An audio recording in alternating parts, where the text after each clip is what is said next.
इतने निर्दयी भी न बनो सरकार। लगभग रोज होती किसानों की मौत से भी आपका दिल नहीं पसीज रहा। ऐसी भी क्या जिद है जो हिंदुस्तान के लोगों का पेट भरने वाले अन्नदाताओं की बात नहीं सुन रही सरकार। मैं फिर इस देश के किसानों और नागरिकों से अनुरोध करता हूँ, ये लड़ाई सिर्फ दिल्ली की सीमाओं में बैठे उन किसानों की नहीं है और न ही किसी राजनीतिक पार्टी की है, बल्कि ये लड़ाई किसान और खेती के अस्तित्व की लड़ाई है।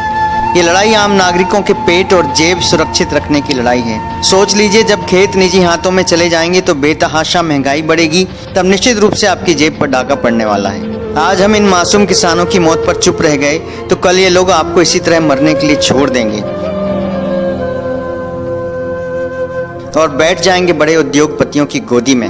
मेरा समूचे देश के किसानों और नागरिकों से आह्वान है, घर से निकलिए या खुद ही विरोध का तरीका निकालिए, वरना आने वाली नस्लें कभी आपको माफ नहीं करेंगी। कल कड़कड़ाती खून जमा देने वाली ठंड ने एक साथ 4 किसानों की जानें ले ली। थोड़ा सोचिए, क्या ये जान देने वाले लोग राजनीतिक पार्टी से हैं? नहीं, ये धरने पर बैठे हैं ताकि खेत बच सके, किसान बच सके, देश बच सके।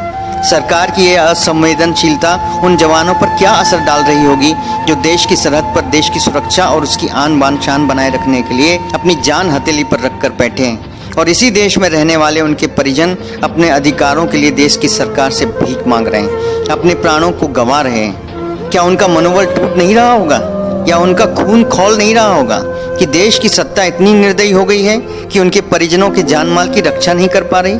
क्या वो सरकार के इस रवैये से सत्ताधारी पार्टी के मुखिया को कभी माफ कर पाएंगे?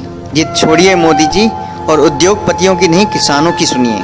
उनकी समस्याओं का हल निकालिए और भगवान के लिए रोज हो रही किसानों की दर्दनाक मौतों के सिलसिले को रोक लीजिए।